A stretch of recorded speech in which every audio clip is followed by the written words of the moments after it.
Thank here you for at having Fortune. me. Talent agent. I think I am a star myself, but I think only in my mind. We're delighted to have you here because obviously there are so many parallels between what you do as a talent agent and what everyone here does, which is attracting and recruiting and supporting and developing talent. So let's jump right into things because one of the many jobs of HR heads, as I said already, is to spot and develop high potential talent. So when you spot someone with that raw star power, what are you seeing that signals that they're worth betting on? Oh, God. I think really early on when I started my company, I wrote out the things that I thought made a really great agent, a really great client, and I'm looking for those things, right? When I'm being more corporate, I'm looking for those things. But really, it's a gut feeling. What I think we all are hoping for is what I call the cocktail party story. You're looking for that person that you met, and their resume really was not demonstrative of who they are. But you saw something in there. You saw the carbon that could be pressed into a diamond. And worked with them, or they came into your infrastructure, and that's what happened. Like truly, that's what a star is. So there's an agent that I know, very famous, named Patrick Weitzel, and I would always tease him about representing Matt Damon.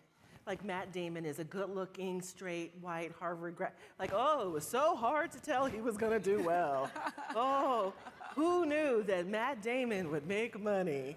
You know, as opposed to, you know, when you look at someone like, I won't go too esoteric, like Linda Hunt. I represented an actor named Michael Kenneth Williams, who, if you ever watched a show called The Wire, he was Omar. And he was, you know, dark-skinned with a scar, a real scar that bisected his face. And it took convincing, you know, to convince my colleagues that he had value, the industry that he had value. But once we got him in front of a camera, he just kind of exploded. So I'm sure that's what you're doing too. And if you're investing in your skill set by coming to things like this, and you've been doing it a while, I bet your gut is pretty, you know, finely honed, finely tuned. Before I ask the next question, I think we're getting a bit of feedback. Oh. Is it for my hair? We're just hairstyle. Just want to make sure that everyone's able to hear you and hear you well. Do a share.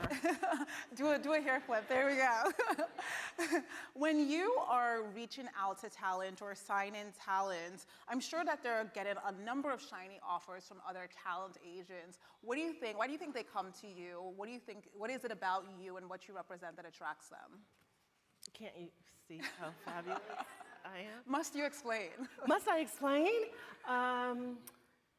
That's a good question. I think it's, for me, right? I am so enthusiastic about what I do and how I do it. And I've just, we'll use Michael again. When I met Michael, we was flying to Los Angeles just to meet with two agencies, William Morris, which is, you know, very large company. I think it's the oldest agency in Hollywood right now. And I was at a teeny tiny agency called PSA. And I just said to him, you know, I'm your agent. Like, I get it, you're gonna meet at William Morris, and they're great, and here's who you're gonna meet over there, and they would do a great job for you, they would. But I have the ability to pull your future into the present. I know what it is that you need to make you a star. And you'll sit here and you'll tell me that you just wanna be a working actor, and that's not true. In your heart of hearts, you wanna be a nasty, greasy, multi-million-dollar pulling movie star. And you actually have the ability to do that if you work with me. And so I feel like, you know, you guys, you're kind of the casting director meets producer meets agent for talent. And people are attracted to your company. Like, we're all somewhat, I feel like high performers generally are somewhat narcissistic, and they want something, and they may not voice it, but again, you've got the experience. You know who this person really wants to be, and pull that out of them and say, I'm not just looking for, a square to fit in this slot. I'm not just looking to fill this position. I am looking for stars in my industry, and you are one of them. Let's work together to bring out your full potential. And if that means that you're only here 10 years and then you're going to leave and start your own thing, I can help you with that too.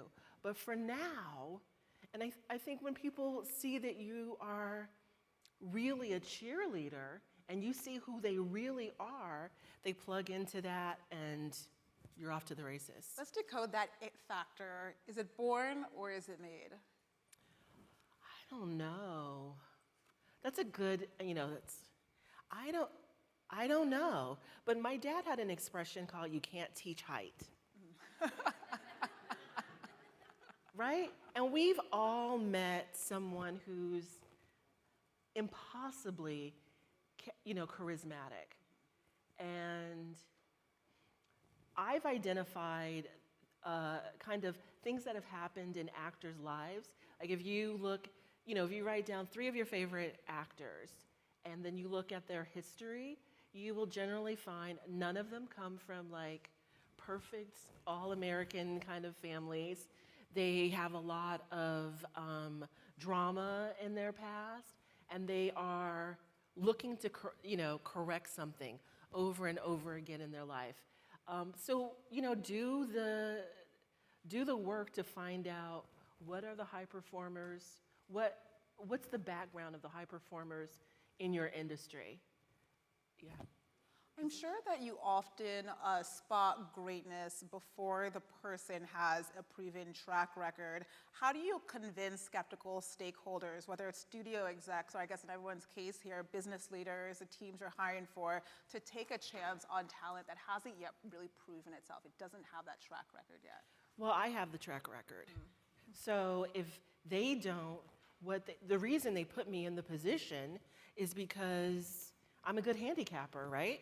So very, very early on, I had the opportunity to work with a group called Marcy Films, and this was a film company that Jay-Z started. Now, Jay-Z was already Jay-Z at that point, right? So it wasn't like, I saw him when he was in high school or something.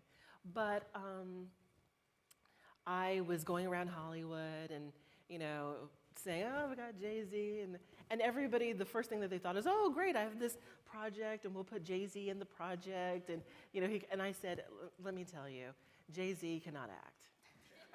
Jay-Z cannot act. And they'd be like, well, how do you know? Did he? No, I've been dealing with actors enough that I know he can't act, and he probably doesn't want to act. I said, but I would never bet against this man, ever. And I'd say, again, I use my cocktail party story. I said, you want to be the person, well, here's who you don't want to be. You don't want to be at the Vanity Fair party talking about you had the opportunity of doing this documentary with Jay-Z, who was not married to Beyonce yet, to be in business with this person, and you said no. Or to produce this with this person, and you said no.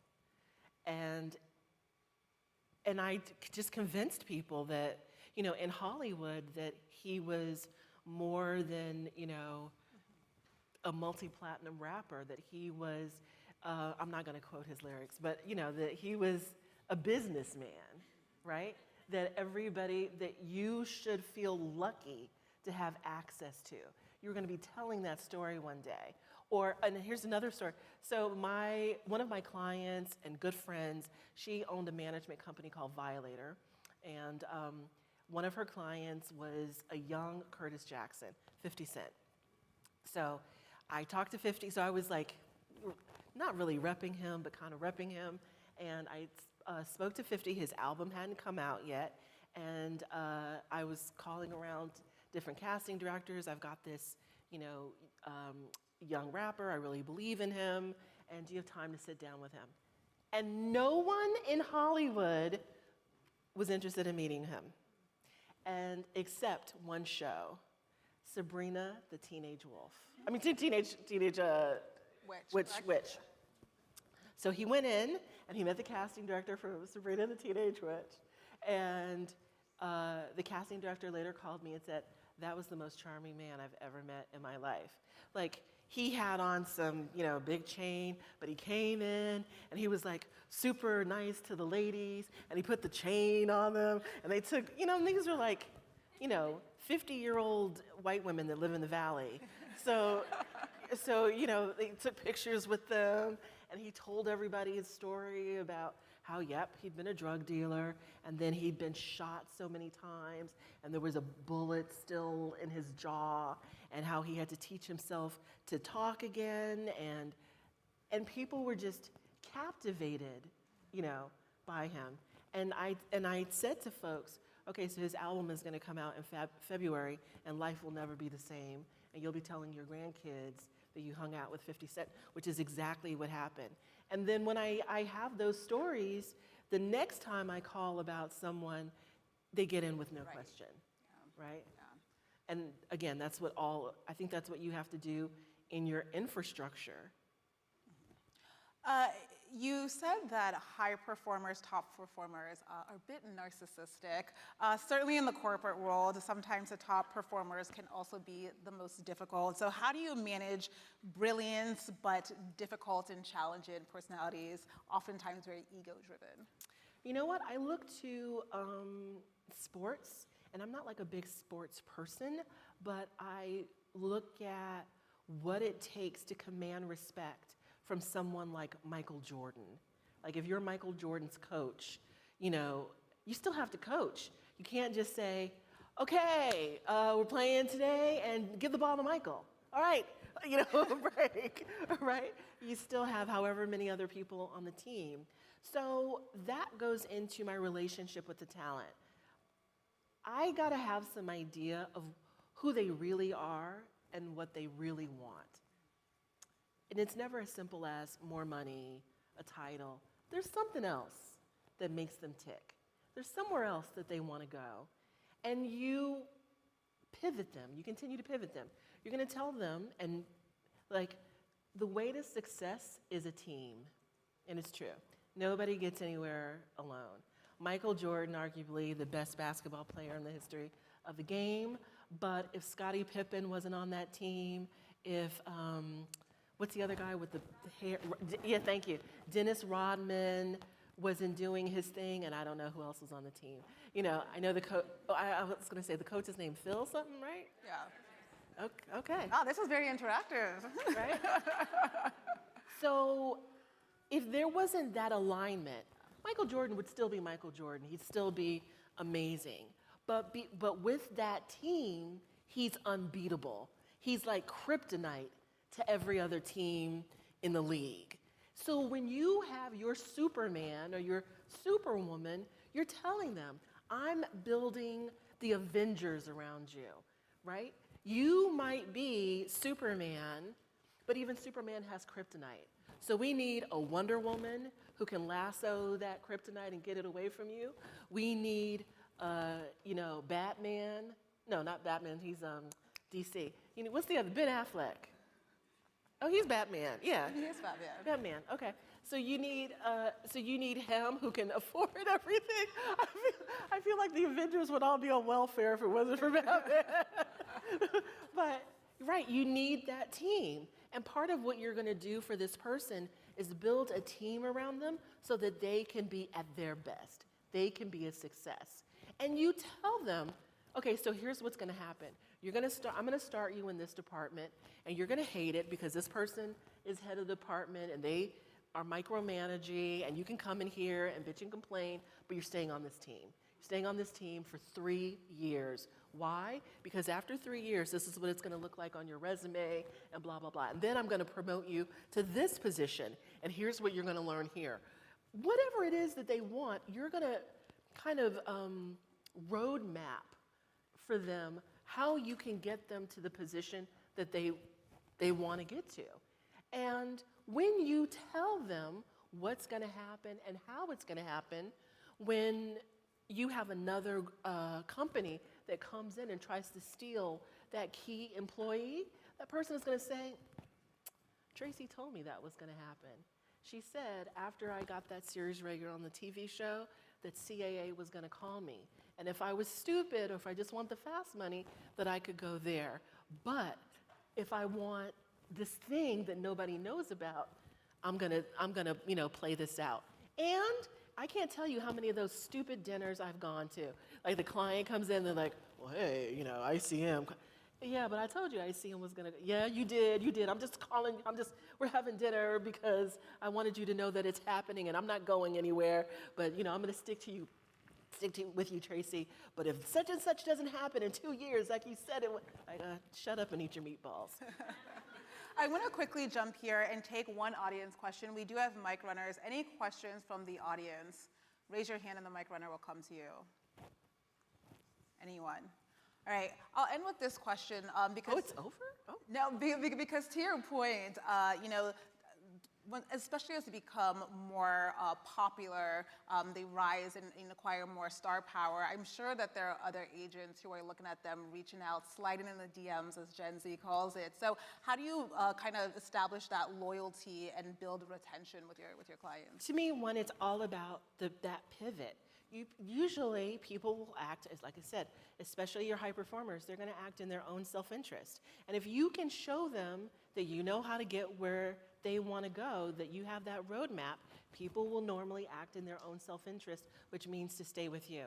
It's not 100%, and people have a lot of damage that you can't correct from your office, but normally, if you pivot them, if you let them know that you know how to get them where they want to go, and that if you can even support them even outside of your infrastructure, because maybe their idea is, hey, I want to open the same kind of company. All right, great.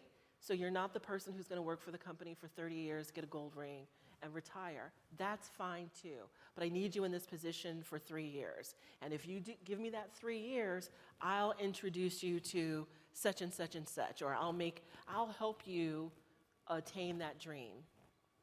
Certainly a lot of parallels, as I said at the top of the conversation, with what all the people in this room are doing as it pertains to human capital and talent. So thank you so much, Tracy, for such a Thank you for robust having me. conversation. This Thank was you. fun.